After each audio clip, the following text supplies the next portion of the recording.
excited. She has a really striking presence. Also, is it just Paimon?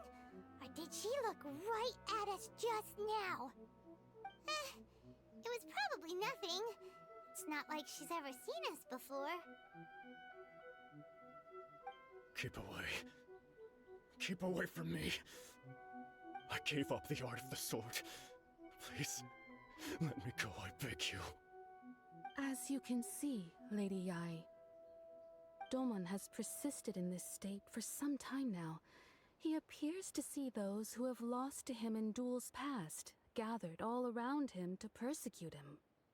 Lady Yae, it must be a possession, right? This is nothing like him at all. In the past, no matter what came his way, he would always face it with a confident smile. I'm sorry. It is clear to me that your sensei is not possessed by any evil spirit. But then does that mean he... Yes. This is a change in the person himself. Unable to cope with the tremendous pressure he was under, he suffered a spiritual collapse. With his wits impaired, he finally descended into madness. As one who is thrown into the sea, though he fights back desperately against his predicament, it does nothing to prevent his descent into the depths. As for what has triggered this change, I believe it must be the loss of his vision. For to be stripped of one's vision is to be stripped of one's ambition. Stripped of his ambition? But Lady Yae, even without his ambition, why should he suffer such a dramatic change? How does that explain his descent into madness? Your school practices Meikyo Shisui art, does it not? Stillness of mind, freedom from all agitation. What a fine notion that would be if any in this world could ever hope to achieve it. There was once one who claimed to be indifferent to rank and reward, and who fled enraged when defeated by his junior. And then there was an aged swordmaster who was aggrieved enough that he crossed blades with a disciple he himself had taught. Then, what of the one who crossed blades with his own sensei and beloved fellow disciple, and defeated them both? Can one truly remain unagitated, of still mind in moments such as these? Lady Yae, I'm not sure I understand. The path of the Swordmaster is filled with twists and turns. It is no small undertaking to pursue the position of greatest Swordmaster in the world. It requires one to take their sword firmly in both hands and cut down the hopes and dreams of others, even those of one's closest companions. Only a deep commitment to his ambition to become the best made it possible for him to rise above the pain of these encounters, to focus on the way ahead. When that ambition disappeared, he began to doubt himself. As he battled his growing anxiety, he slowly descended into the state you see him in now. Much like a certain fatally flawed friend of mine. Poor Sensei. To think he's been suffering so greatly. I'm sorry. It's all my fault. Father, Sensei, Ansai. That's enough. Huh? Isn't that Ansai? Where did he come from? Did he follow us the whole way here? Ansai, why are there two of you? Is that you or a ghost? You're here for revenge, aren't you? I knew it would come. I never should have. You're right to assume that my feelings towards you are far from kindly. But it's been so long now that I made peace with it years ago. You did nothing wrong that day. I couldn't face the humiliation. That's why I ran. I don't think most of the people you beat along the way would hold it against you. On the contrary, when you cut our ambitions short, we entrusted them to you, in the hopes that they might carry you further. Now I know that we can't place our hopes in you any longer, since you've been stripped of your ambitions too. But that is no reason to strip them of theirs. Follow the way of the sword all the way to the highest peak. You taught them that didn't you? But what if one day, the same thing happens to them? I put everything I had into trying to become the best. But what if it was all a huge mistake right from the start? If there's a chance they'll end up like me one day, I'd rather they stay where they are now than go any further down this path. Have you asked them what they think? Sensei, after you rescued me from the hands of the pirates, I told myself I would follow in your footsteps for the rest of my days. I can't know whether I will suffer in my future as you do now. All I know is that here and now, in the present, I want to keep going until the day that I can stand before everyone with my head held high and announce that I, like my sensei Domon before me, am a master of Meikyo Shisui art. Nanako's far from the only one. Actually, all of us think that way. Goodness. Well, You see? You can place the ambition you once had in their hands. Being stripped of your ambition is something that's never happened to me, so I can't claim to understand it. But I do know what it feels like to have your ambitions crushed. That's what happened on the day that you so effortlessly defeated me.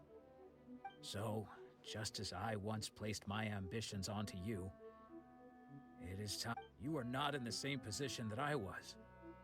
When I left, I had nothing to my name. But you have a great number of worthy disciples. I'm sorry to have made you worry for me, and for the state of Meikyo Shisui art. I no longer have the resolve to become the best in the world. The emptiness and suffering inside of me will not abate, so I cannot hope to still my mind and be free of agitation. But as your sensei, I shall commit to imparting unto you everything I have learned in my life so far. This is my promise. And I humbly ask Anzai, my senior, to hold me to my word. You can count on that.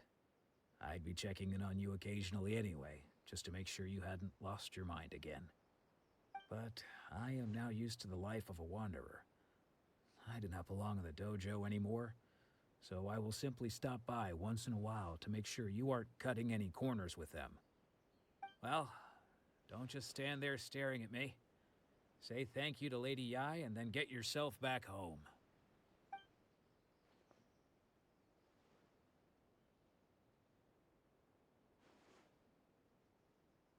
So even though his ambition was taken away, his disciples can take it over on his behalf.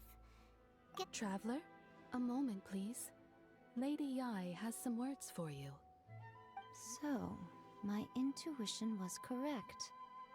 The wind that blows from afar carries fresh life to these shores. For us to meet now is premature. Nevertheless, you set foot on these islands at precisely the right moment.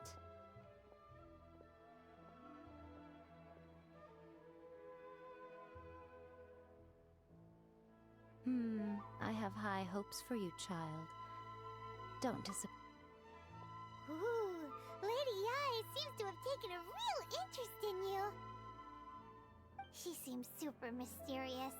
Paimon's so curious what she really meant by all that. We can come back to it another time. For now, we should go report back to Miss Kamisato.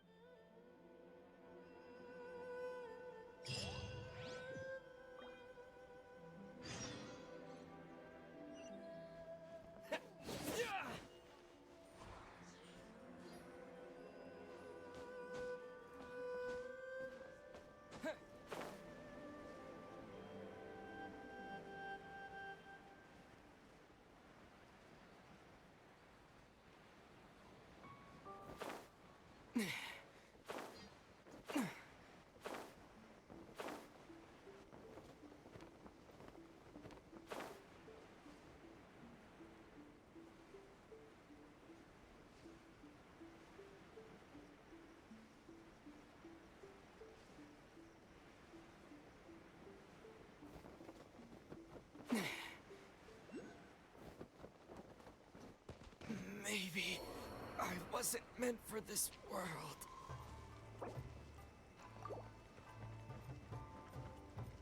La, la, la, la.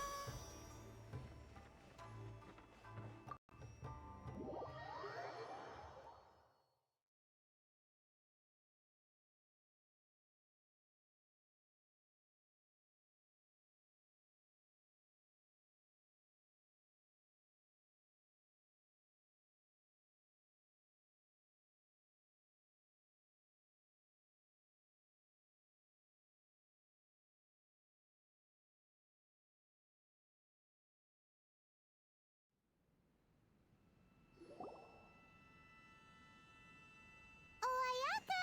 Guess who fulfilled all your wishes? Huh?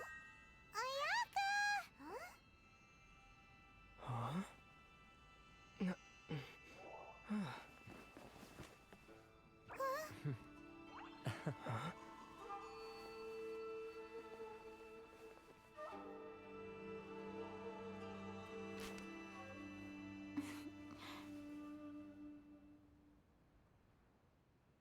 Traveler, Paimon. It is a pleasure to finally meet you both face to face. I have heard all about how you helped our three friends. My sincerest thanks to you.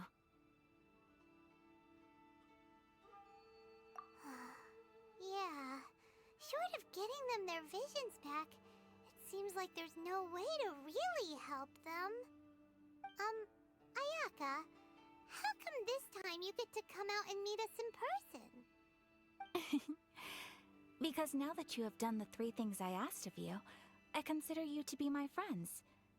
As you will observe, I dispense with the screen for Toma also. Mm-hmm. Wait a second. But isn't Toma your, servant?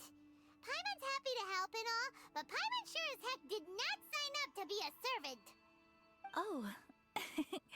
Paimon, you are most entertaining. Toma is first and foremost my friend, and was so before he ever became my attendant. Oh, okay then. Ayaka, you seem pretty different out in the open compared to how you are behind the screen. Thank you both kindly. Back to the matter at hand. You have now witnessed the pain of those deprived of their visions. What are your feelings on what you have seen?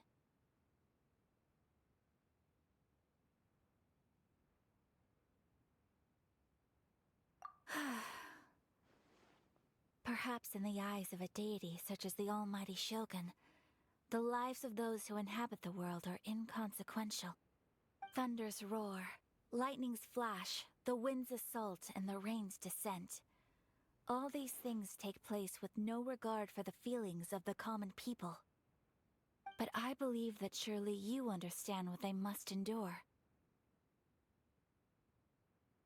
It seems that perhaps now you can appreciate my feelings on all of this. In which case, perhaps you would be willing to reconsider your stance? You will? Really? Naturally. All right, bravo, my lady. You were right all along. See? I told you he wouldn't reject them. I'd placed my trust in the right person after all. Now then, given that the remainder of our discussion pertains to matters of a more confidential nature, perhaps we could move to the Komori Tea House? We ought not to involve other members of the Yashiro Commission.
Please continue without me.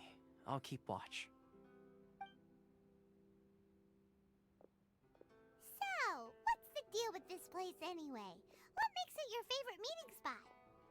This is land that was gifted to the Yashiro Commission by the Shogun. The Kamisato clan has the exclusive right to plan, build, and repair any property on this land, and even to allow or deny access. Such privileges exist due to the Yashiro Commission's role in managing ceremonial affairs. Oftentimes, it is not appropriate to discuss details in front of bystanders. Oh, Paimon gets it! Gotta keep a bit of mystery, right? Once the number of ceremonial affairs conducted in the city began to decline, our forebears built a tea house here. Only members of the Yashiro Commission are permitted to come and go as they please. Makes sense. Perfect place for a secret base. In any case, we can talk freely here. I presume you have a few questions that you wish to ask me?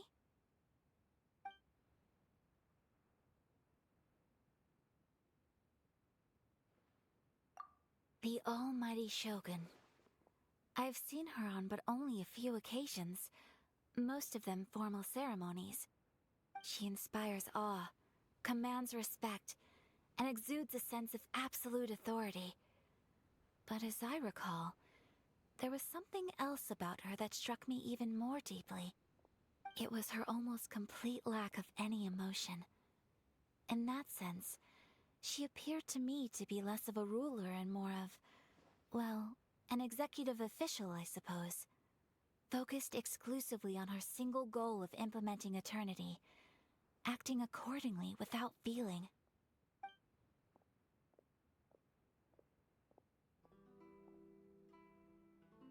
The issue is this. For the vast majority of people, the Vision Hunt Decree is something that has no implications whatsoever. After all, it is but a tiny minority of people who receive visions. Moreover, it is not unknown for visions to spark jealousy in others. Because of this, the attitude of most people towards the Vision Hunt Decree is one of indifference. How can they be like that? Paimon's getting mad. Nevertheless, in addition to us, there is also the resistance on Watatsumi Island. Resistance? You mean like an army fighting against the decree? Yes. Many who have lost or fear losing their visions have rallied together under Sangonomiya on Watatsumi Island to form a resistance group. To say a little more about Sangonomiya, historically, there has always been some conflict between them and the shogunate of Narukami Island due to their different belief systems. But I do wonder whether there may be some other agenda behind their resistance movement, beyond merely fighting the Vision Hunt Decree. Of course! We have tried on numerous occasions. Unfortunately, each time a proposal to repeal the decree arrives at Tenshukaku, it is promptly vetoed by both the Tenryou Commission and the Kanjo Commission, and subsequently scrapped. They invariably adopt a stance of unconditional support for the Shogun's decisions. They have no interest in discussing anything. It almost makes one wonder whether they had a hand in the Shogun's sudden decision to issue the Vision Hunt Decree. Ooh, Paimon has a question though. Oh? What would you like to know, Paimon? Have you got a plan yet to fight the Vision Hunt Decree? To be honest, we do not. What? Please, do not forget that challenging the Vision Hunt Decree is tantamount to challenging a deity. Coming to terms with that is already a difficult step to take. So what are we gonna do? Well, for the moment, all we can do is try and reduce the harm that is being caused by this decree. For example, by providing vision bearers with safe refuge, or manufacturing counterfeit visions for them as a contingency measure. You're telling Paimon that there are people out there who can make fake visions? Don't underestimate the talents of the craftspeople in Hanamizaka. To the naked eye, Their counterfeits are indistinguishable from the genuine article. The problem we are facing right now is that Master Masakatsu, who was providing us with counterfeit visions, has recently been arrested by the Tenryou Commission. Darn! So they found out about it? Ugh. Yes. We knew it was not a long-term solution, and that it was only a matter of time before it would be exposed. But we cannot simply abandon Master Masakatsu. Exactly. I feel the same way. But given mine and Toma's identities as part of the Yashiro Commission, breaking him out of prison would risk dragging down the reputation of the entire Kamisato clan should we be caught. That would only serve to cast suspicion on any future activity we might seek to attempt. By no means do we intend to place the burden of such a task on your shoulders alone. When you are ready, go to Hanamizaka and look for a fireworks shop run by the Nagonohara family. There, you will find someone who can help you.